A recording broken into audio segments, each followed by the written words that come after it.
નમસ્તે વિદ્યાર્થી મિત્રો, આજે આપણે વિજ્ઞાન વિષયમાં ધોરણ 7માં ચેપ્ટર નંબર 17 આપણી જંગલો આપણી જીવાદોરી ભાગ 1માં આપણે ભણીશું આગળ. હવે મિત્રો, જંગલો તમને ખબર જ હશે કે જંગલો આપણા જીવન માટે કેટલા અગત્યના છે.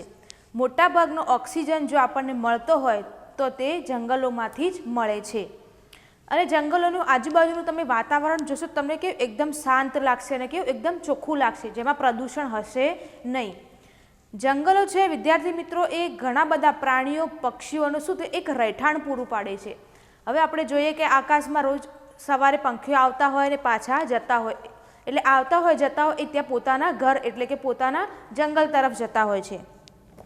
અહીંયા એક બુજો છે અને પહેલી છે, એ એક વૃદ્ધ માણસ સાથે બગીચામાં ફરવા જાય છે. તે તેના મિત્રો સાથે તેમનો પરિચય કરાવ્યો અને એમનું એક પ્રોફેસર હતા, એમનું નામ હતું પ્રોફેસર અહેમદ. એક વૈજ્ઞાનિક તરીકે યુનિવર્સિટીમાં કામ કરતા હતા. બાળકોએ જ્યારે રમવાનું શરૂ કર્યું, જ્યારે પ્રોફેસર અહેમદ ખૂણામાં બાંકડા પર એકલા બેઠા હતા.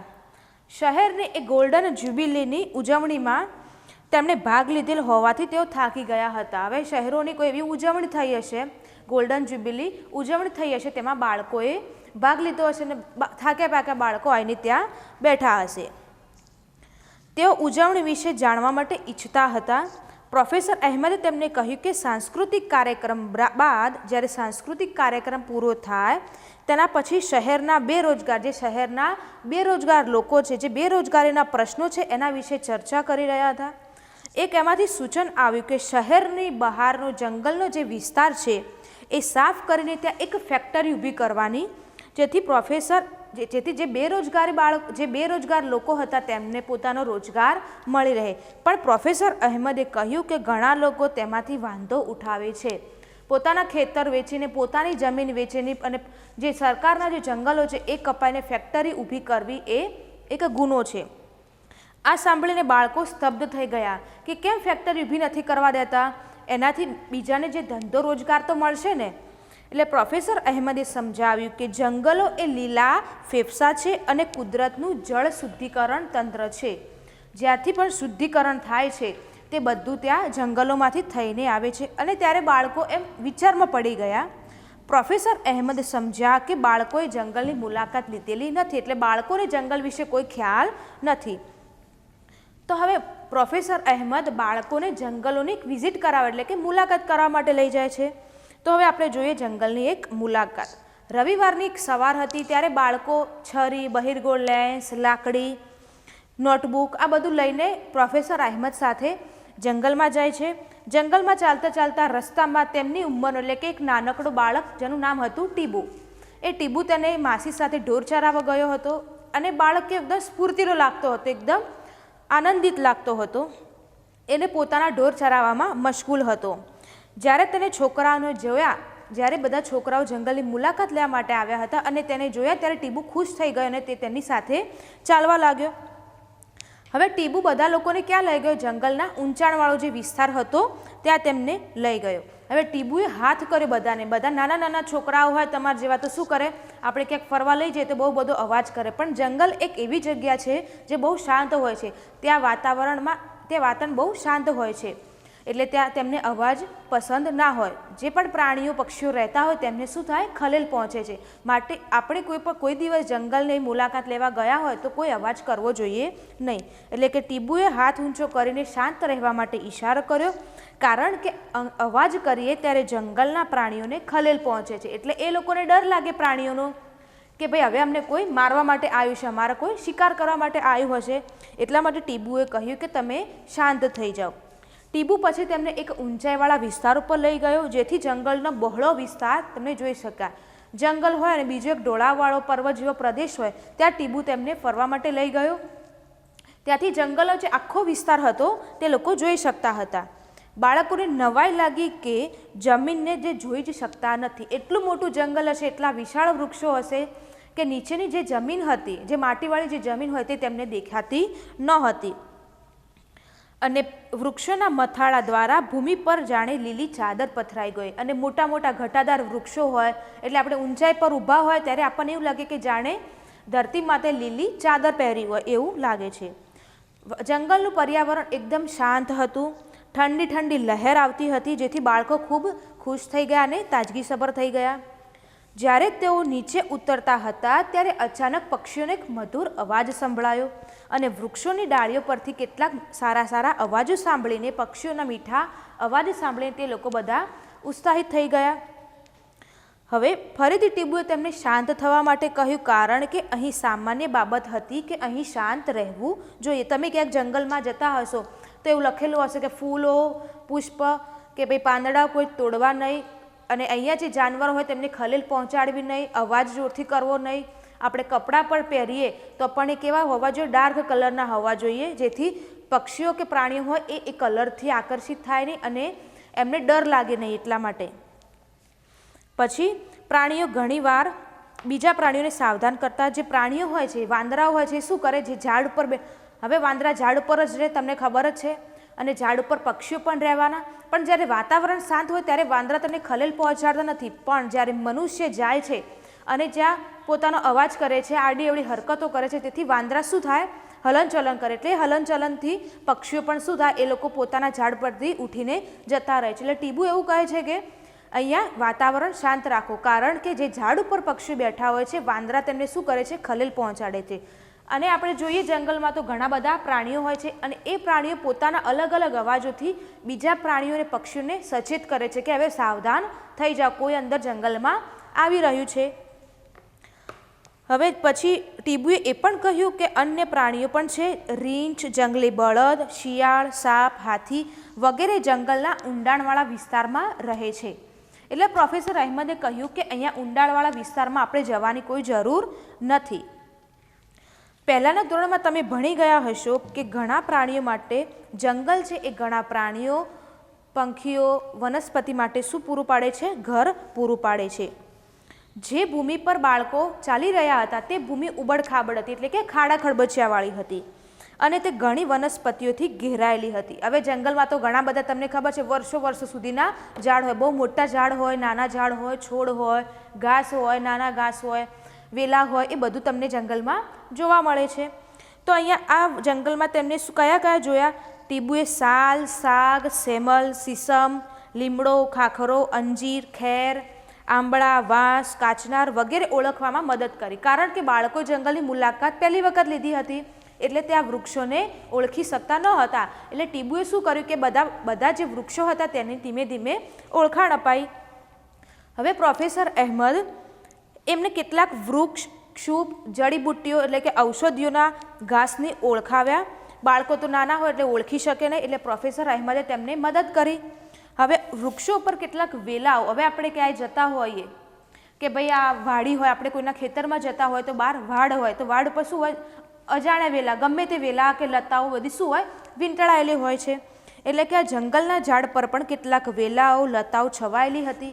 હવે ઘનઘોર જંગલ હોય એમાંથી સૂર્યના કિરણો આપણા ઘરે, આપણી આસપાસ જેવા સૂર્યના કિરણો આવે છે તેવા ત્યાં હશે નહીં, કારણ કે આખું જંગલ કેવું હશે? ઝાડ પાંદડાથી ઘેરાયેલું હશે. એટલે એમાં જે થોડી થોડી જગ્યા બાકી હતી એમાંથી પ્રકાશપુંજ તરીકે આપણે આગળના ચેપ્ટરમાં ભણી ગયા કે એક પ્રકાશપુંજ ધોરણ 8માં આવશે, ધોરણ 6માં તમે ભણી ગયા કે એક પ્રકાશપુંજ, એ પ્રકાશપુંજ રીતે એ નાના નાના છિદ્રોમાંથી પ્રકાશ આવશે. એટલે તમને શું લાગે? આખો દિવસ, ભલે દિવસ હોય, તડકો હોય, તો પણ તમે જ્યારે જંગલમાં પ્રવેશો ત્યારે તમને શું લાગશે કે ભાઈ થોડું થોડું અંધારું છે. હવે એક પ્રવૃત્તિ છે 17.1. હવે એમાં એવું કહ્યું છે કે તમારા ઘરમાં જેટલી પણ લાકડાની વસ્તુ હોય તેની તમારે યાદી બનાવવાની. હવે આપણા ઘરનું બળતણ હોય, લાકડું, ખોખા, પેપર, દિવાસળીની સળીઓ હોય, ગુંદર, તેલ, મસાલા, પ્રાણીનો ખોરાક અને જડીબુટ્ટી, આ બધી શું છે? વન્ય પેદાશો, એટલે કે વનમાંથી મળતી બધી વસ્તુઓ છે. શીલા એક છોકરી હતી અને આશ્ચર્ય થયું કે આ બધી વનસ્પતિઓ ઉગતી હશે કેવી રીતે. હવે નાના બાળકો હોય તો તેમને ઘણા પ્રશ્નો થતા હોય કે ભાઈ આટલું મોટું જંગલ તો થયું, પણ આ બધું ઉગાડતું હશે કોણ? કોઈ માણસ તો ઉગાડવા જતું ના હોય. તો બધી વનસ્પતિઓ છે, વેલા છે, ક્ષુપ છે, ઝાડ છે, બધું ઉગતું હશે શા માટે? તો પ્રોફેસર અહેમદે એવો જવાબ આપ્યો કે કુદરતમાં વૃક્ષો પૂરતા પ્રમાણમાં બીજ ઉત્પન્ન કરે છે. કોઈ ઝાડ મોટું હોય તેમાંથી બીજ બને. હવે કોઈ જંગલમાં તો ભાઈ કોઈને જવા મળતું હોતું નથી, એટલે એ જાતે શું થશે? બીજ પાકીને નીચે પડી જશે. એટલે બીજમાંથી શું થશે, પાછું ઉપર જમીન થશે, એને વરસાદ મળશે, જમીનની અંદર એને એ બીજને ગરમી મળશે, એટલે એમાંથી શું થશે, મૂળ થશે, એમાંથી નાના નાના છોડ થઈને ફરીથી એક મોટું ઝાડ બનશે. આવી રીતે જંગલમાં એક પછી એક વૃક્ષોનું નિર્માણ થાય છે. હવે તેમને એવું કહ્યું કે પ્રકાંડ ઉપરના ડાળીઓવાળા ભાગને વૃક્ષનો મુગટ કહેવાય છે. હવે કોઈ પણ ઝાડ હોય, આ જે મોટા મોટા તમને પાંદડાવાળું દેખાય, આને કહેવાય છે મુગટ, આને કહેવાય પ્રકાંડ. પ્રકાંડ ઉપરનો જે પણ ભાગ હોય છે, આ ઝાડ ડાળીઓવાળો જે પણ ભાગ હોય છે એને શું કહેવાય છે, મુગટ કહેવામાં આવે છે. વનસ્પતિનો મુગટ, વૃક્ષનો મુગટ કહેવામાં આવે છે. હવે પ્રોફેસરે કીધું બાળકોને કે તમે ઉપર તરફ જુઓ, કે ઉપર તરફ કેવી રીતે ફેલાયેલું છે ઝાડ, એ તમે જુઓ. તે વૃક્ષની ડાળીઓ, જે જંગલમાં મોટા મોટા વૃક્ષો પણ હોય અને નાના વૃક્ષો પણ હોય, એટલે કે મોટા વૃક્ષો હોય એ નાના વૃક્ષો પર શું કરશે, છાયાદાન કરશે. શું કરશે, છત્રદાનનું પ્રદાન કરે છે. એટલે તેઓએ તેમને છાયા તરીકે ઓળખાયું. એટલે કોઈ નાનો હોય, કોઈ નાનો છોડ ઉગાડ્યો હોય અને કોઈ એકદમ મોટો વર્ષો જૂનો છોડ હોય, તો એની લતાઓ અને ડાળીઓ શું થશે, એ નાના છોડ ઉપર પડશે.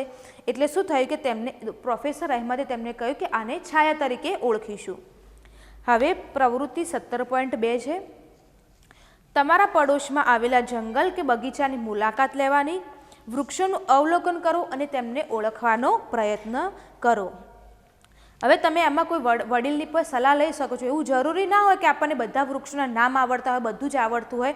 જ્યારે નાના હોય ત્યારે આપણને બહુ ખ્યાલ હોય નહીં. એટલે કે તમે તમારા માતા પિતાની, વડીલોની તમે સલાહ લઈ શકો છો. અને તમે જે વૃક્ષોને નિહાળો છો, તે તમે વૃક્ષોનું જે અવલોકન કરો છો તે તમારી નોટબુકમાં લખવાનું છે. વૃક્ષોની ઊંચાઈ કેવી હતી, વૃક્ષોના પર્ણના આકાર કેવા હતો, એના પર્ણનો રંગ કેવો હતો, એના ફૂલ કેવા કલરના હતા, નાનો હતો, મોટો હતો, એ બધાનું આપણે એક યાદી બનાવવાની છે. પ્રોફેસર અહેમદે એવું નિર્દેશન કર્યું કે વૃક્ષોનો મુગટ એ વિવિધ આકારનો હોય છે. જે આપણે મુગટ વિશેની ચર્ચા કરી, એ વૃક્ષોનો મુગટ કેવો હોય છે, બધા અલગ અલગ આકારના હોય છે. જંગલમાં મુગટથી રચાતી જુદી જુદી આડી હરોળ જોવા મળે છે. ભાઈ જંગલોમાં તો ગમે ત્યાં વૃક્ષો ઉગે, એવું ના હોય કે કોઈ આપણે ખેતરમાં તો કેવું હોય, સીધા સીધા પાળા કરેલા હોય, એમાં ખેડૂત શું કરશે, બીજ રોપે. એટલે એ ખેતરમાં કેવી રીતે લાઇનસર હોય, પણ જંગલમાં કેવું આડાવડા વૃક્ષો હોય, એટલે કે ઉપર નીચે આડી અવળી એવી શું થાય, આ હરોળ જોવા મળે છે, જેને વાનસ્પતિક સમૂહ કહેવામાં આવે છે. મુગટથી રચાતી જુદી જુદી આડી જે હરોળ જોવા મળે છે તેને વાનસ્પતિક સમૂહ કહે છે. હવે વિશાળ અને લાંબા વૃક્ષો સૌથી ઉપરનું, હવે મોટા મોટા હોય એ વૃક્ષો એ સૌથી ઉપરનું સ્તર બનાવે. એના પછી શું બનાવશે, ક્ષુપ, એટલે નાના છોડ આવશે, ક્ષુપ આવશે, પછી ઘાસ આવશે અને પછી છેલ્લે નાના છોડ આવશે. આવી રીતે એ અલગ અલગ હોય છે. હવે પૂજ્યોએ પૂછ્યું કે શું આપણે દરેક જંગલોમાં એક જ પ્રકારના વૃક્ષો જોઈએ છીએ. હવે બાળકોએ તો પહેલી વખત જંગલની મુલાકાત લીધી અને આખા દેશમાં કેટલા બધા જંગલો છે, તો શું બધા જંગલોમાં, દુનિયાના બધા જંગલોમાં બધા એક જ જેવા વૃક્ષો હશે? તો પ્રોફેસર અહેમદે જણાવ્યું કે વાતાવરણની જે પરિસ્થિતિ હોય છે, વાતાવરણનું જેવું અનુકૂલન હોય છે, એવી રીતે ત્યાં પ્રાણીઓ અને વનસ્પતિઓ હોય છે. એટલે કે વિવિધ પ્રકારની પર્યાવરણીય પરિસ્થિતિઓને આધારે વૃક્ષો અને અન્ય વનસ્પતિઓના પ્રકારમાં શું જોવા મળે છે, વિવિધતા જોવા મળે છે. હવે દરેક જંગલોમાં વનસ્પતિ અલગ હોય, પ્રદેશ અલગ હોય, એનું હવા અલગ હોય, તો પ્રાણીઓ પણ કેવા હોય છે, અલગ જ હોય છે. હવે આપણે ગુજરાતનું જોઈએ કે ભાઈ હિમાચલ પ્રદેશનું જોઈએ, કેરલાનું જોઈએ, આ બધા જે હોય છે જંગલો, એમાં કેવું હોય છે, વનસ્પતિ તો અલગ હોય છે, પણ પ્રાણીઓમાં પણ શું જોવા મળે છે, વિવિધતા જોવા મળે છે. હવે કેટલાક બાળકો આમથી તેમ ક્ષુપ અને છોડને ઉપર, હવે નાના નાના છોડ હોય એમાં મસ્ત ફૂલ ખીલેલા હોય, તો પતંગિયા શું થાય, ત્યાં આકર્ષિત થાય. કેમ કે એમાં તેમને રસ ચૂસવો હોય, એટલે પતંગિયા જોવામાં મશગુલ થઈ ગયા. તેઓ છોડવાઓને ખૂબ નજીકથી જોવા લાગ્યા. જ્યારે તેઓ છોડની આસપાસ ફરતા હતા ત્યારે તેમના વાળ અને કપડા પર બીજ અને વનસ્પતિના અમુક ભાગો લટકતા હતા. હવે કોઈ પણ પ્રાણી હોય, હવે એ આ વિસ્તારમાંથી આ વિસ્તારમાં જાય તો એના શરીર પર જ્યાં બેઠું હશે ત્યાં શું થશે, એના પર બીજ ચોંટી ગયું હશે. અને એ જ પ્રાણી કોઈ બીજી જગ્યાએ જાય તો એની જે રૂંવાટીમાં ચોંટેલું બીજ હોય એ ત્યાં ઉગશે. એટલે એને હવા, પાણી અને સૂર્યપ્રકાશ મળશે, તો જે અહીંયા ઝાડ ઉગ્યું હતું એવું જ ઝાડ તે બીજી જગ્યાએ ઉગશે. એટલે કે છોડની આસપાસ જ્યારે છોકરાઓ ફરી રહ્યા હતા ત્યારે તેમના છોકરાઓના કપડા ઉપર, એમના વાળ ઉપર, એટલે શું થાય, નાના નાના પાંદડાઓ કે બીજ એમને ચોટેલા જોવા મળે, લટકતા હતા. તેઓએ હવે જંગલ હોય તો તેમાં કીટકો હોય, કરોળિયા, ખિસકોલી, કીડીઓ અને વૃક્ષોની છાલ પર ચોટેલા નાના નાના પ્રાણીઓ, વૃક્ષોના પર્ણ અને તળિયા પર પડેલા સડેલા પર્ણો પણ જોયા.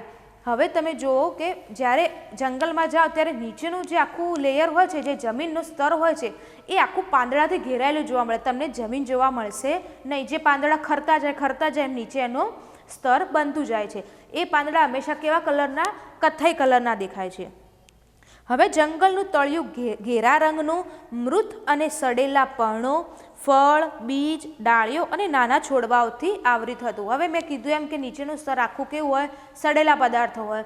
કોઈ પણ વસ્તુ નીચે પડે તો પછી એનું શું થાય? એ મરી જાય. જ્યારે મરેલી વસ્તુ, કોઈ ખરાબ થયેલી કે મરેલી વસ્તુ હોય એ જ નીચે પડે ને, તો એ નીચે પડેલી વસ્તુ સુકાયેલી હતી અને નાના કીટકો, સૂક્ષ્મ જીવો દ્વારા શું થાય? તેમનું એના રંગમાં અલગ અલગ રંગોમાં વિભાજન થાય. પછી બાળકોએ વિવિધ બીજ અને પર્ણો તેમને એકત્રિત કરી લીધા.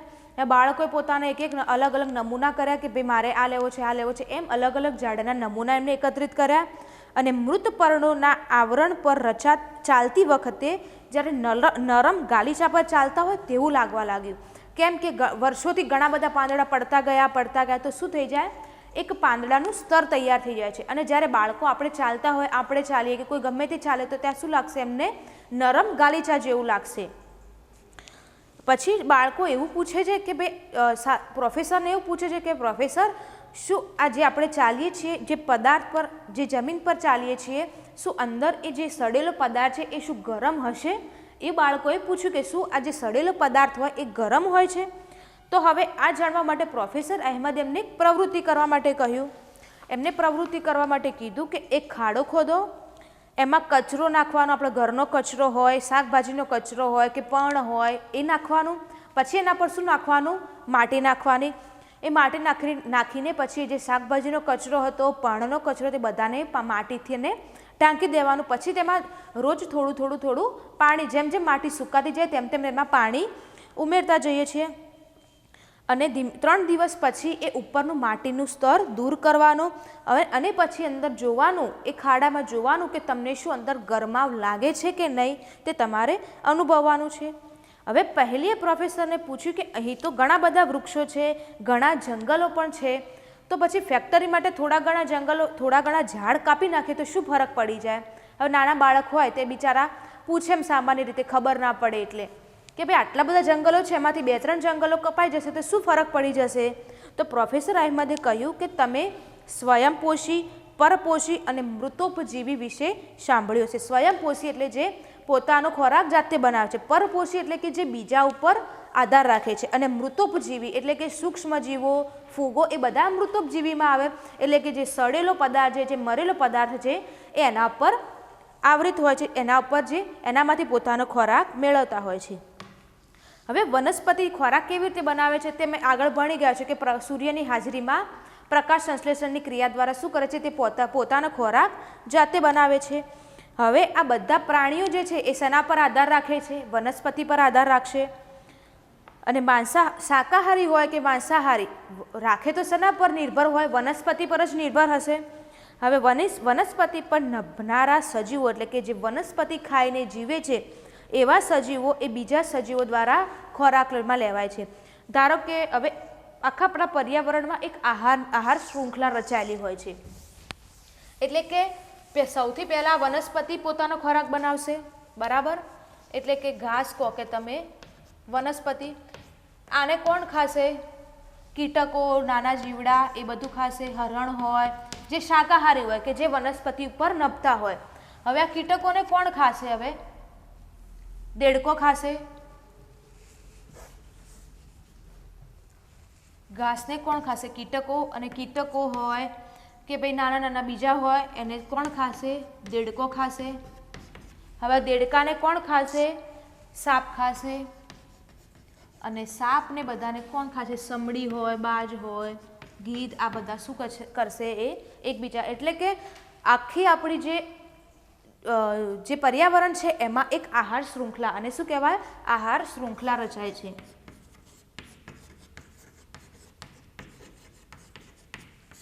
પર્યાવરણમાં આહાર શૃંખલાની રચના થાય છે, બરાબર.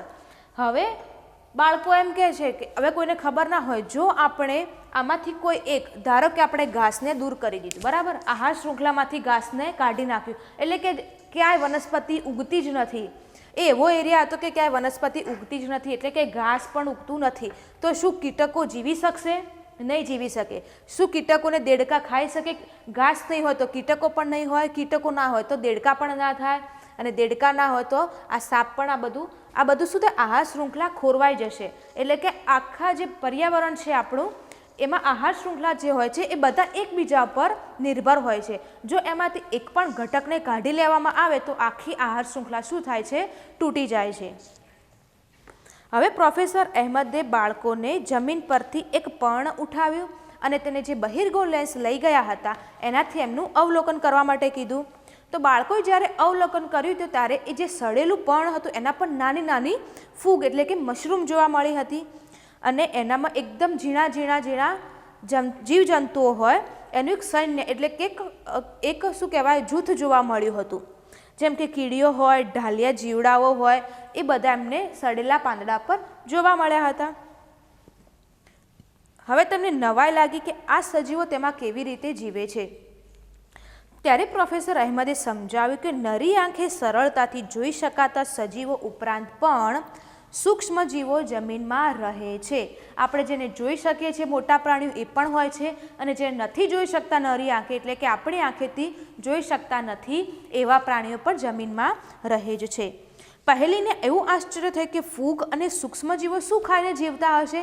એ જંગલમાં તો રહે છે પણ એ શું ખાતા હશે? ત્યારે પ્રોફેસર અહેમદે જવાબ આપ્યો કે તેઓ મૃત વનસ્પતિઓ અને પ્રાણીઓની પેશીઓ પર નભે છે.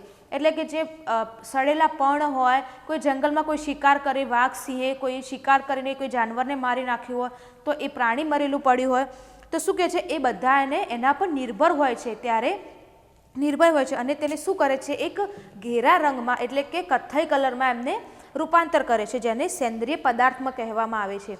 એટલે કે શું? આ જે સૂક્ષ્મ જીવો હોય છે એ મૃત વનસ્પતિઓ અને પ્રાણીઓની પેશી પર નભે છે, અને એ જે વસ્તુ છે, એ જે મરેલા મૃત ઘટકો છે તેને સેન્દ્રિય પદાર્થોમાં ફેરવે છે. હવે સૂક્ષ્મ જીવો કે જે મૃત વનસ્પતિ અને પ્રાણીઓને કાળા સેન્દ્રિય પદાર્થમાં ફેરવે છે તેને વિઘટકો કહેવામાં આવે છે. શું કહેવાય ને? વિઘટકો. જે સૂક્ષ્મ જીવો હોય છે એ મૃત વનસ્પતિઓને કે પ્રાણીઓને કાળા સેન્દ્રિય પદાર્થોમાં એટલે કે ઘેરા રંગના સેન્દ્રિય પદાર્થોમાં ફેરવે છે, જેને વિઘટકો કહેવામાં આવે છે. આ સૂક્ષ્મજીવો જંગલમાં ખૂબ જ મહત્વનો ભાગ ભજવે છે. પહેલીએ ઝડપથી જમીન પરના મૃત પાંદડા દૂર કર્યા. જે પાંદડા પડ્યા હતા એ પહેલીને થયું કે અંદર શું છે એને જાણવાની ઈચ્છા થઈ, એટલે શું કર્યું? એને બધા પાંદડા સાઈડમાં કર્યા, અને એ નીચે તેમને કાળી માટીનું એક સ્તર જોવા મળ્યું. કેવી માટીનું? કાળી માટીનું અમને એક સ્તર જોવા મળ્યું, જે શું સૂચવે છે કે અહીંયા સેન્દ્રિય પદાર્થો છે. કેમ કે સૂક્ષ્મજીવો જે મરેલા ઘટકો હતા એને તો એ કાળા રંગમાં ફેરવતું, એટલે શું જોવા મળ્યું કે ભાઈ કાળા રંગના સેન્દ્રિય પદાર્થો એને જોવા મળ્યા. જમીનમાં મૃત વનસ્પતિ અને પ્રાણીઓના પોષક ઘટકો મુક્ત થાય છે. એટલે કે મૃત વનસ્પતિ હોય, પ્રાણીઓના પોષક ઘટકો હોય, એ બધા શું થાય? જમીનમાં શોષાય છે. શૈલાએ ફરીથી પૂછ્યું, જો પ્રાણી જંગલમાં મૃત્યુ પામે તો શું થાય છે? હવે નાના બાળકો એવું નાદારીમાં પૂછ્યું કે અહીંયા શિકાર તો કરતા જ હોય, કોઈને કોઈ પ્રાણી દિવસે મરતું જ હોય, પ્રાણી હોય કે પક્ષી હોય, કોઈ મરતું જ હોય, તો એ બધા મરેલા પક્ષીઓ છે, મૃત પ્રાણી પક્ષીઓ હોય છે, હવે એનું શું થાય છે? ત્યારે ટીબુએ જવાબ આપ્યો કે મૃત પ્રાણીઓ એ કોણ લઈ જાય છે? ગીધ, કાગડા, શિયાળ, જીવજંતુઓનો ખોરાક બને છે. તમે ક્યાંક રસ્તામાં જતા હશો અને કોઈ મરેલું એવું કચરાના ઢગલામાં કોઈ કૂતરું કે એવું ગમે તે કોઈ મરેલું પ્રાણી પક્ષી પડ્યું હશે, તો એની આજુબાજુ જોશો તો તમે સમડી અને કાગડા તમને વધારે જોવા મળશે, અને જંગલોમાં શિયાળ પણ એ ખાય છે, એટલે કે શિયાળ પણ જોવા મળે છે. આ રીતે પોષક તત્વો ચક્રમાં શું થાય છે? ફરતા રહે છે. પહેલીએ પ્રોફેસર અહેમદને યાદ કરાવ્યું કે તેમણે જંગલો લીલા ફેફસા છે એ એમને સમજાયું નહીં. આગળ પ્રોફેસર અહેમદે જણાવ્યું હતું કે જંગલો એ લીલા ફેફસા છે ને જળ શુદ્ધિકરણ તંત્ર છે. એટલે પહેલીએ પૂછ્યું કે આવું શા માટે, એને સમજાયું નહીં. એટલે પ્રોફેસર અહેમદે સમજાવ્યું કે વનસ્પતિઓ પ્રકાશ સંશ્લેષણ દ્વારા ઓક્સિજન શું કરે છે, મુક્ત કરે છે. આપણે આગળ જોયું ને કે વનસ્પતિઓ શું કરશે, હવામાં ઓક્સિજન મુક્ત કરે છે, બરાબર. હવે આ ઓક્સિજન કોણ લે છે, વનસ્પતિ શું કરશે, કાર્બન ડાયોક્સાઇડ લેશે અને ઓક્સિજન બહાર કાઢશે. એટલે વનસ્પતિએ ઓક્સિજન કાઢ્યું. હવે આ ઓક્સિજનનો ઉપયોગ કોણ કરશે, પ્રાણીઓ અને આપણે, એટલે કે મનુષ્ય. પ્રાણીઓ અને મનુષ્ય, પ્રાણી, પંખી, જે જીવિત વસ્તુઓ છે, જે શ્વાસોશ્વાસની ક્રિયા કરે છે તે. હવે આ પ્રાણીઓ અને મનુષ્યો ઓક્સિજન તો લે છે, પણ ઉચ્છ્વાસમાં શું બહાર કાઢે છે, તો કે કાર્બન ડાયોક્સાઇડ. શું બહાર કાઢે છે, કાર્બન ડાયોક્સાઇડ. અને આ કાર્બન ડાયોક્સાઇડ વનસ્પતિ પ્રકાશ સંશ્લેષણની ક્રિયા દ્વારા પોતાના કામમાં લે છે, ખોરાક બનાવવાના કામમાં લે છે. એટલે વાતાવરણમાં શું થયું, ઓક્સિજન અને કાર્બન ડાયોક્સાઇડનું સંતુલન શું થાય છે, જળવાઈ રહે છે. વનસ્પતિ અને પ્રાણી વચ્ચે પણ જે આપલે થાય છે ઓક્સિજન અને કાર્બન ડાયોક્સાઇડની, એ પણ શું થાય છે, જળવાઈ રહે છે. હવે જોઈએ કે બાળકોએ આકાશમાં વાદળો બનતા જોયા અને એમાંથી જળચક્રનો અભ્યાસ કર્યો. હવે વૃક્ષો એ મૂળ દ્વારા પાણી શોષી લે છે અને હવામાં બાષ્પ સ્વરૂપે બાષ્પોત્સર્જનની પ્રક્રિયા દ્વારા પાણી મુક્ત કરે છે. હવે પર્ણો દ્વારા પાણી શેના દ્વારા મુક્ત થાય, પર્ણ દ્વારા મુક્ત થાય છે. એટલે કે મૂળ દ્વારા પાણી શોષે છે અને એ શોષીને પાછું પાંદડા દ્વારા, એટલે કે વનસ્પતિ દ્વારા એ બધું શું થાય છે, બાષ્પોત્સર્જનની ક્રિયા દ્વારા પાછું હવા પાણી મુક્ત થાય છે. હવે ટીબુએ કહ્યું કે જંગલો માત્ર વનસ્પતિ અને પ્રાણીઓનું જ ઘર નથી, તેમાં ઘણા બધા લોકો પણ રહે છે. હવે તમે જુઓ કે જંગલમાં રહેનારા આદિવાસી લોકો હોય, મોટે ભાગે ક્યાં રહેતા હોય છે, જંગલોમાં જ રહેતા હોય છે. એટલે કે પોતાનું જીવન આખું એ લોકોને જંગલ ઉપર જ નિર્ભર હોય છે.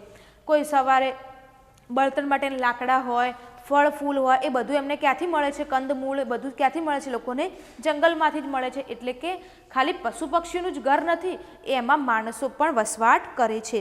ટીબુએ સમજાવ્યું કે આ લોકો મહદ અંશે, એટલે કે મોટા ભાગે જંગલો ઉપર નિર્ભર હોય છે.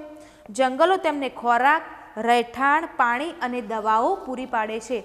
જંગલોમાં એકલી ખાલી બળતણ માટેના લાકડા જ નથી હોતા, એમાં મોટી મોટા ઔષધિઓના પણ ઝાડ હોય છે અને જડીબુટ્ટીઓ પણ હોય છે. હવે પહેલાંના ઋષિમુનિઓ હતા, એ પહેલાં આટલું બધું દવાઓનો વિકાસ નહોતો થયો, ત્યારે ઋષિમુનિઓ શું કરતા, જંગલોમાં જતા અને એ ઝાડમાંથી પોતાની જડીબુટ્ટીઓ લાવતા જે જરૂરી હોય અને એને પીસીને બધી દવા આપતા. જ્યારે બુજો નાના ઝરણામાંથી પાણી પી રહ્યો હતો ત્યારે કેટલાક હરણોને ઝરણું પાર કરતા જોયા. હવે બાળકોને તરસ લાગી હશે, તે ઝરણા પાસે ગયો અને પાણી પીવા ગયો. ત્યારે એને જોયું કે હરણોના ઝુંડ એ પાણીને ઝરણું એક પસાર કરી રહ્યા હતા. તેઓ ગીચ ઝાડીઓમાં અદૃશ્ય થઈ ગયા. હવે તમને ખબર છે કે જંગલમાં સૂકું ઘાસ પણ હોય, લીલું ઘાસ પણ હોય, તો હરણ એક બીકણ પ્રાણી કહેવાય. હરણ છે, સસલા છે, બધા કેવા બીકણ પ્રાણી કહેવાય. એટલે શું કરશે, સહેજ અવાજ થશે, સહેજ ખરખર જેવો અવાજ થશે જંગલમાં, તો શું કરશે, તે પોતાની જાતને અંદર સંતાડી દેશે. ઊંચા ઘાસ હોય, એ લીલી ઝાડીઓ હોય, એ શું કરશે, એ જે બીકણ પ્રાણીઓ હોય છે, કોઈ બી પ્રાણી પંખીને એને રહેઠાણ માટેની જગ્યા પૂરી પાડે છે. તે જંગલમાં રહેતા માંસાહારી પ્રાણીઓ પણ તેમને બચાવ કરે છે. ટીબુએ ધીમેથી જંગલના તળિયે જોયું અને તેણે બાળકોને બોલાવ્યા તો કેટલાક પ્રાણીના મળ બતાવ્યા. શું બતાવ્યું, કેટલાક પ્રાણીના ઉત્સર્ગ દ્રવ્યો, મળ. હવે પ્રાણીઓ ખાય તો ઉત્સર્ગ દ્રવ્યો તો બહાર પાડે જ ને, એટલે તેણે જુદા જુદા પ્રાણીઓના મળનો તફાવત સમજાવ્યો. હવે દરેક પ્રાણીના મળનો અલગ અલગ આકાર હોય અને તફાવત સમજાવ્યો. ત્યારે પ્રોફેસર અહેમદે સૂચવ્યું કે જંગલના અધિકારીઓ જે હોય છે એ કેટલાક પ્રાણીઓની હાજરી તેના મળ અને પગલાંની નિશાની દ્વારા કરે છે. હવે મોટા મોટા જે અધિકારીઓ હોય છે, પહેલાં કેવું હતું કે આપણે કોઈ રણમાં જઈએ કે ક્યાંક જઈએ તો આપણને ઊંટના પગલાં જોવા મળે. એવું જ જંગલમાં થાય છે કે ભાઈ જાણવું હોય કે સિંહ આવ્યો હતો કે નહીં, વાઘ કે સિંહ, ગીરના જંગલમાં જાઓ કોઈ વખત ભવિષ્યમાં તો જોજો કે એ જે અધિકારીઓ હોય છે એ વાઘ સામે તો આવી શકશે નહીં, તો શું કરશે, એમના જે પગલાં હોય છે એના પરથી એ લોકો કહી શકે કે આજે કે કાલે જંગલમાં વાઘ કે સિંહ કે આ પ્રાણીઓ આવ્યા હશે. એટલે કે મોટા મોટા અધિકારીઓ હોય છે તો તેમને જાણવું હોય કે ભાઈ પ્રાણી આવ્યું હતું તો તેના પગલાંની નિશાની પરથી તેઓ જાણી શકે છે. બુજોએ બધાને બોલાવ્યા અને એક મોટો પ્રાણી મળનો સડેલો ઢગલો બતાવ્યો અને એમાં નાના નાના જીવડા એટલે કે ઢાલિયા જીવડા હોય, ઈયળો હોય, એ બધું બતાવ્યું. અને એટલે કે એ મળ ઉપર જે જીવડા હતા એ બીજાના સાથીદારોને બતાવ્યા. હવે આપણે જોઈએ ચોમાસામાં કે આપણી ઘરની આજુબાજુ કોઈ ગાયનો મળ પડ્યું હોય, કોઈ એવું મળ પડ્યું હોય તો તમે જોજો કાળા કલર નાના જીવડા હશે એ એના પર જ નભતા હશે. હવે તેમાંથી બીજાંકુર વિકસિત થાય. એ શું છે? એ મળ એક સેન્દ્રિય, એક કુદરતી ખાતર થઈ ગયું. એ મોટો જે ઢગલો હતો એ શું થયું? એક કુદરતી ખાતર થઈ ગયું. હવે શું થશે? એક ખાતર હતું, એ ખાતરમાંથી કોઈ બીજ આવીને પડ્યું, બરાબર. હવે બીજ ઉપર શું થયું? એ હતું તો પોષક દ્રવ્યથી ભરપૂર હતું. એ ખાતર એટલે શું હોય? પોષક દ્રવ્યથી એ ભરપૂર હતું. પછી એમાં ક્યાંકથી બીજ આવીને પડ્યું તો શું થશે? બીજને ગરમી મળશે, વરસાદ દ્વારા ને પાણી મળશે તો શું થશે? ગરમી મળશે ત્યારે એમાંથી બીજાંકુરિત થશે અને ત્યાં ફરી એક મોટું ઝાડનું નિર્માણ થઈ જશે. જે જુદા જુદા છોડ અને ક્ષુપના હતા. પ્રાણીઓ પણ કેટલીક વનસ્પતિના બીજના ફેલાવા માટે અગત્યનો ભાગ ભજવે છે. મેં આગળ કીધું તેમ આજે અહીંયા કોઈ ગાય બેઠી હોય કોઈ ઝાડ નીચે તો એનું નીચે બીજ પડ્યું હોય તો શું થશે? તેના શરીર પરના વાળ પર બીજ ચોંટી જશે. હવે ગાય ચાલતી ચાલતી ચાલતી 2-3 કિલોમીટર દૂર ગઈ, ત્યાં એ બેઠી અને એના જે શરીર ઉપર બીજ ચોંટેલું હતું એ ખરીને ત્યાં પડી ગયું. ધીમે ધીમે પવન આવ્યો, પવન આવશે, વરસાદ અડશે એટલે શું થાય? પવન આવે ત્યારે બીજ અંદર જમીનની અંદર દટાતું જાય અને એમને વરસાદ એટલે કે પાણી મળશે, તડકો મળશે, પોષક દ્રવ્યો મળશે ત્યારે એ બીજ શું થશે? બીજાંકુરિત થશે અને એમાંથી ફરી જે અહીંયા વનસ્પતિ હતી તેવી 2 કિલોમીટર દૂર તમને એવી વનસ્પતિનું ઝાડ જોવા મળે છે. જે જંગલની વૃદ્ધિ અને પુનર્વિકાસ માટે જરૂરી છે. બીજનો ફેલાવો એ જંગલોની વૃદ્ધિ કરવા માટે એ ખૂબ જ અગત્યનો ભાગ ભજવે છે. પ્રાણીઓનો સડી ગયેલો મળ પણ બીજાંકુરિતને પોષણ પૂરું પાડે છે. એ મળ કેવું હોય છે? પોષક દ્રવ્યથી ભરપૂર હોય છે. એટલા માટે શું થશે? પુનર્વિકાસ માટે તેને બીજાંકુરિત થવા માટે તેને પૂરતું પોષણ પાડે છે. આ સાંભળીને બુજોએ પોતાની નોટબુકમાં નોંધ્યું કે વનસ્પતિની વિવિધ જાતિઓને વિકસવાથી જંગલો તૃણાહારીઓને ખોરાક અને રહેઠાણ માટેની બહોળી તકો પૂરી પાડે છે. તૃણાહારી એટલે કે જે પ્રાણીઓ માત્ર ને માત્ર વનસ્પતિ પર જ નિર્ભર હોય તે તૃણાહારી પ્રાણીઓ. એટલે તૃણાહારી પ્રાણીઓ ક્યાં વધારે જોવા મળશે? તમને જંગલમાં જોવા મળશે. કેમ કે જંગલોમાં શું હોય? એકલા લીલા ઝાડ હોય છે.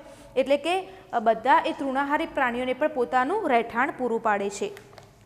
તૃણાહારીઓની વધુ સંખ્યા એટલે માંસાહારીઓ માટેનો ખોરાકનો જથ્થો વધુ. જો અહીંયા ઘાસ વધારે માત્રામાં હશે, ઘાસ, ઝાડ એ બધું જો વધારે માત્રામાં હશે તો આ બધાને પણ કેવું મળશે? ખોરાક વધારે મળશે. જેટલા વધારે હશે ઘાસ, વનસ્પતિ વધારે હશે એટલે કીટકો એટલે પહેલો ભાગ વધારે થશે. પછી અહીંયા દેડકામાં જે પણ શ્રેણીમાં આવતા હોય, ત્રીજી શ્રેણીમાં એ પણ એ લોકો પ્રાણીઓમાં વધારો થશે. આ ચોથી શ્રેણીમાં પણ વધારો થશે ને છેલ્લી શ્રેણીમાં પણ વધારો થશે. એટલે કે જો એક વસ્તુ વધશે, જંગલો વધશે તો માંસાહારીઓને પણ પોતાનો ખોરાક વધારે મળી શકશે. પ્રાણીઓની વિવિધતા જંગલના વૃદ્ધિ અને પુનર્વિકાસ માટે જરૂરી છે. હવે વિઘટકો પોષક તત્વોનો પુરવઠો જંગલના વૃક્ષોને પૂરો પાડવામાં સહાય કરે છે. હવે વિઘટકો શું કરશે? એ સડેલો પદાર્થ હતો એમાંથી તેને ખાતર બનાવવા માટે મદદરૂપ થાય છે. એટલે કે જે અને બીજા શું થાય? એ ખાતર તૈયાર થશે, એમાં બીજ પડશે, એમાંથી બીજું નવું ઝાડ બનશે. એટલે આખી જમીન જેવી સારી હશે તો શું થશે? જંગલોના પુનર્વિકાસ એટલે કે એકનું એક ઝાડ 10-15 વખત ઉગી શકશે. જંગલો એ અદ્વિતીય જીવન અસ્તિત્વથી ભરપૂર છે. બપોર થવા આવી અને બાળકોને પાછા જવું હતું. ટીબુએ પાછા જવા માટે રસ્તો બતાવ્યો. જ્યારે તેઓ પાછા જઈ રહ્યા હતા ત્યારે વરસાદ શરૂ થયો. હવે બધાને આશ્ચર્ય રીતે જોયું. તેમણે જોયું કે વરસાદના ટીપા સીધા જંગલના તળિયે પડતા નથી. હવે આટલા મોટા મોટા ઘનઘોર જંગલો હોય, મોટા મોટા ઝાડવાળા જંગલો હોય તો શું તમને લાગે છે કે વરસાદ આખો નીચે જમીન પર પડશે? ના, નહીં પડે. એ શું થશે? ઝાડ પર પડશે, ઝાડથી ડાળીઓ પડશે, ડાળીઓ પર આવશે અને ડાળીઓ પરથી ધીમે ધીમે જમીન ઉપર આવે છે. એટલે કે જંગલનો સૌથી ઉપરનો વિસ્તાર એટલે કે છત્રછાયા વરસાદના પ્રવાહને શું કરે છે? અટકાવે છે, રોકીને રાખે છે. અને મોટાભાગનું જે પાણી હોય છે એ ડાળીઓ અને વૃક્ષના પ્રકાંડ દ્વારા ધીમે ધીમે નીચે આવે છે. એટલે અચાનકથી આવતું નથી, એટલે કે શું આવે છે, ધીમે ધીમે એ પ્રકાંડ અને ડાળીઓ દ્વારા નીચે આવે છે. ડાળીઓ પરથી શું થશે, ડાળીઓથી ક્ષુપ એટલે કે નાના જે છોડ હોય છે એના પર આવશે ક્ષુપ, અને ક્ષુપ પરથી આવશે છોડવા પર ટપકે છે. હવે તેમણે જોયું કે જમીન હજુ પણ સૂકી હતી. એટલો બધો વરસાદ થાય તો પણ જંગલની જમીન હજુ પણ સૂકી હતી. અડધા કલાક પછી વરસાદ અટકી ગયો. તેમણે જોયું કે મૃત પર્ણોનું ભોંય તળિયા પરનું સ્તર હવે થોડું ભીનું લાગતું હતું, પરંતુ જંગલમાં પાણી સ્થિર રહેતું ન હતું. હવે તમને એક મોટો બેનિફિટ ખબર પડી ગયો કે ભાઈ જંગલો હોય છે એ જમીનના ધોવાણને શું કરે છે, અટકાવે છે. અને આપણી બાજુ કોઈ, આપણા ઘરની આજુબાજુ મેદાન હોય જ્યાં કોઈ ઝાડ ના હોય અને માટીના ઢગલા પડ્યા હોય તો શું થશે, જેવો વરસાદ આવશે એવી માટી બધી શું થશે, તણાઈને બીજી જગ્યાએ જતી રહેશે. પણ જંગલમાં એવું થશે નહીં, કારણ કે વૃક્ષોની જે છત્રછાયા હોય છે એ બધું શું કરશે, જે વરસાદનો પ્રવાહ છે એને રોકી રાખે છે, અટકાવી રાખે છે. બુજોએ વિચાર્યું કે જો શહેરમાં આટલો ભારે અતિવરસાદ થયો હોત તો પૂર જેવી સ્થિતિ પણ સર્જાઈ હોત. મેં કહ્યું તેમ આપણે શહેરોમાં હવે ધીમે ધીમે જંગલો એટલે કે ઝાડનું પ્રમાણ ઓછું થઈ રહ્યું છે, એટલે ધોવાણ પણ કેવું થાય છે, વધારે થાય છે. પ્રોફેસર અહેમદે કહ્યું કે જંગલો વરસાદી પાણીના કુદરતી શોષક તરીકે પણ કાર્ય કરે છે. તેઓ સમગ્ર વર્ષ દરમિયાન જળ સપાટી જાળવી રાખવામાં મદદ કરે છે. શું થશે, એમાં જળ સપાટી જાળવી રહે છે, કેમ કે તેમાં તડકો વધારે મળશે નહીં. તડકો મળશે નહીં એટલે જમીનમાંનું પાણી વરાળ થઈને બહાર ઉડી જશે નહીં. જંગલો માત્ર પૂરને અટકાવતા નથી, પરંતુ ઝરણાઓમાં પાણીના પ્રવાહનું પણ નિયંત્રણ કરવાનું કાર્ય કરે છે. તેથી આપણને સ્થિર પાણીનો પુરવઠો હંમેશા માટે મળી રહે છે. બીજી તરફ જો વૃક્ષ ન હોય તો વરસાદ ક્યાં પડશે, સીધો જમીન પર પડે છે. જેમ આપણા ઘરની આગળ થાય છે એવું જ થશે. જો આપણા ઘર આગળ કોઈ ઝાડ હોતા નથી એટલે વરસાદ શું થાય, ડાયરેક્ટ જમીન પર પડે છે, અને નજીકના વિસ્તારોમાં શું થાય છે, પૂર જેવી સ્થિતિ આવી જાય છે. ભારે વરસાદ જમીનને શું કરે છે, નુકસાન પહોંચાડે છે. હવે ખેતરમાં તમે ખાતર નાખ્યું અને જોરદાર વરસાદ પડ્યો હોય અને આજુબાજુ પાળા બાંધેલા ના હોય તો શું થશે, જે ખાતર હતું એ બધું તણાઈને જતું રહેશે. પણ જંગલમાં શું થશે, એ બધું થશે નહીં. જે સેન્દ્રિય પદાર્થો હતા, જે સડેલા મૃત ઘટકો હતા એ બધું એમનું એમ રહેશે. કેમ કે જંગલો શું કરે છે, જમીનના ધોવાણને અટકાવે છે. એ વૃક્ષોના મૂળ સામાન્ય રીતે જમીનને જકડી રાખે છે. તમને ખબર જ છે કે જે વૃક્ષોના મૂળ હોય છે એ જમીનને શું કરે છે, મૂળ સાથે જકડી રાખે છે. અને હવે જંગલમાં વૃક્ષો ગીચગીચતામાં ઉગેલા હોય છે, જગ્યા તમને જમીન બહુ તમને ઓછી જોવા મળે. હવે બાળકોએ પાછા ફરતા ટીબુના ગામમાં 1 કલાક પસાર કર્યો. ગામનું વાતાવરણ ખૂબ જ ખુશનુમા હતું, એટલે કે ખૂબ આનંદવાળું હતું. ગામના લોકોનું કહેવું હતું કે જંગલોના કારણે તેઓ ખૂબ જ સારો વરસાદ મેળે છે. એટલે એક સૂત્ર છે ને, જંગલો વાવો અને વરસાદ લાવો, એવું સૂત્ર અહીંયા સાબિત થયું કે જંગલોના કારણે જ ખૂબ વરસાદ મળે છે. હવા પણ કેવું હોય, ઠંડી હોય. જ્યાં વૃક્ષ હોય, વૃક્ષ ઉગી હોય તો એની આજુબાજુ તમે બેસો, તમને હવા કેવી લાગશે, ઠંડી લાગશે. અવાજનું પ્રદૂષણ પણ કેવું હોય, ઓછું હોય. જ્યાં ઝાડ વધારે હોય, જંગલો હોય, તે તમને અવાજનું પ્રદૂષણ જોવા મળશે નહીં, કારણ કે જંગલો શું કરે છે, આજુબાજુના અવાજ જે હોય છે એ બધું અવાજને શું કરે છે, શોષી લે છે. બાળકો ગામના ઇતિહાસ વિશે શીખ્યા. તેઓ આશ્ચર્યચકિત થયા કે ગામ અને કૃષિ ક્ષેત્રો 60 વર્ષ પહેલાં જંગલનો કેટલોક ભાગ સાફ કરીને બનાવવામાં આવ્યા હતા. હવે ખેતરો હોય, આ પહેલાં બધા અત્યારે તો કેવું થયું, જ્યાં જમીન જુઓ ત્યાં બિલ્ડરો પોતાની બિલ્ડિંગ બનાવી દે, એટલે કે ક્યાં તમને ખેતરો, ખાલી જગ્યા જોવા મળશે નહીં. શહેરોમાં આ બધું થઈ રહ્યું છે. અને ગામડાઓમાં શું થાય કે જે ભાગ હોય જમીન ઉગતી, પોતાની પાસે એટલા પૈસા હોય નહીં જમીન ઉગાડવા માટે, બીજ લાવવા માટે, તો શું કરશે, સરકારને આપશે. સરકારી જમીન પર શું કરશે, જંગલોનું નિર્માણ કરશે પાછા. અને પછી શું કરશે, પાછા જંગલો ઉગશે, પાછું કાપશે ને એ જંગલોને કાપીને પાછું એનું ખેતરમાં રૂપાંતર કરશે. એટલે આ બધું કામ કર્યા કરે. ટીબુના દાદા તેમને કહ્યું કે તેઓ જ્યારે નાના હતા ત્યારે ગામ અત્યારે જેટલું મોટું છે તેટલું મોટું નહોતું. અત્યારે તો જેટલો શહેરનો વિકાસ થવા લાગ્યો છે એટલો જ ગામડાનો પણ વિકાસ થવા લાગ્યો છે. તે જંગલોથી ઘેરાયેલું હતું. પહેલાં ગામડામાં કેવું હતું કે ભાઈ ઘર ઓછા હતા ને ઝાડવા અને જંગલો ખૂબ વધારે હતા. અત્યારે ગામડા પર પણ એવું થઈ ગયું છે કે અત્યારે પાણી કેવું થઈ ગયું છે, ઓછું થઈ ગયું છે, નીચેના સ્તરમાં પાણી ઓછું થઈ ગયું છે, એટલે શું થાય છે, હવે પોતાની જમીન એ લોકો વેચી નાખે છે અથવા તો ત્યાં પોતાનું મકાન બનાવી દે છે, એટલે એ જમીન શું થયું, ખરાબ થઈ ગઈ. રોડના અને બહુમાળી મકાનોના બાંધકામ માટે ઔદ્યોગિક વિકાસ અને લાકડાની માંગને કારણે જંગલો પર દબાણ આવે છે. હવે આપણા ઘર આગળ બધા હવે આરસીસી રોડ થઈ ગયા છે. પહેલાં શું હતું, આપણા ઘર આગળ માટી જોવા મળતી, હવે એ માટી ક્યાંય જોવા મળતી નથી. એના જગ્યાએ શું થઈ ગયું, રોડ થઈ ગયા. કોઈ પણ ખાલી જગ્યા હોય ત્યાં બહુમાળી મકાનો હોય, દુકાનો કાઢી નાખે કોઈ, એ બધું બનાવે છે. મકાનોના અલગ અલગ જગ્યાએ બાંધકામ શરૂ થઈ ગયા છે. હવે તમે જોતા હશો ઘણી બધી જગ્યાએ નવા નવા બંગલો સ્ટાર્ટ થઈ ગયા છે બનવાના. એટલે કે જેમ જેમ ઔદ્યોગિક વિકાસ વધતો ગયો એમ લાકડાની માંગ પણ કેવી થઈ, વધતી ગઈ. હવે આટલું બધું લાકડું મળે ક્યાંથી, માત્ર જંગલોમાંથી. એટલે શું થાય છે, હવે જંગલોનો ધીમે ધીમે જે વિકાસ થઈ રહ્યો છે બધો અટકી ગયો છે. તે આ વાતથી ખુશ નથી, બાળકો આ વાતથી ખુશ નથી, અને જે ગામવાળા છે તે પણ આ વાતથી ખુશ નથી કે જંગલોનું પુનઃસર્જન થઈ રહ્યું નથી. હવે જંગલોના ઝાડ કપાતા હોય તો શું તેનું પુનઃસર્જન થઈ શકશે, ના, પુનઃસર્જન થઈ શકશે નહીં. અને વધુ પડતા પ્રાણીઓના ચારાને લીધે વૃક્ષોને કાપી નખાય છે. હવે ચારો કોઈ ખેતરમાં વાયો ના હોય તો શું કરશે, જે ખેતરોમાં રહેતા હોય, ઝૂંપડામાં રહેતા હોય, જ્યારે પરિસ્થિતિ ભાઈ ઘાસચારો લાવવાની ના હોય, એ લોકો શું કરશે, પોતાના આજુબાજુના વિસ્તારમાં જે પણ લીલું ઝાડ દેખાશે એને શું કરશે, કાપીને લાવશે અને પોતાના ઢોરને ખવડાવી દેશે.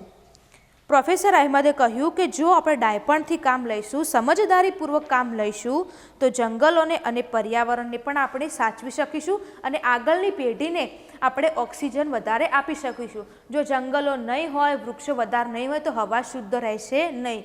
એટલે કે આપણે જે શ્વાસમાં ઓક્સિજન લઈએ છીએ તે આપણને ઓક્સિજન વધારે જથ્થામાં મળશે નહીં, અને કાર્બન ડાયોક્સાઇડનું જે હોય છે પ્રમાણ એ હવામાં શું થાય છે, વધી રહે છે. અત્યારે ગ્રીન હાઉસ અસરની અસર વધી રહી છે.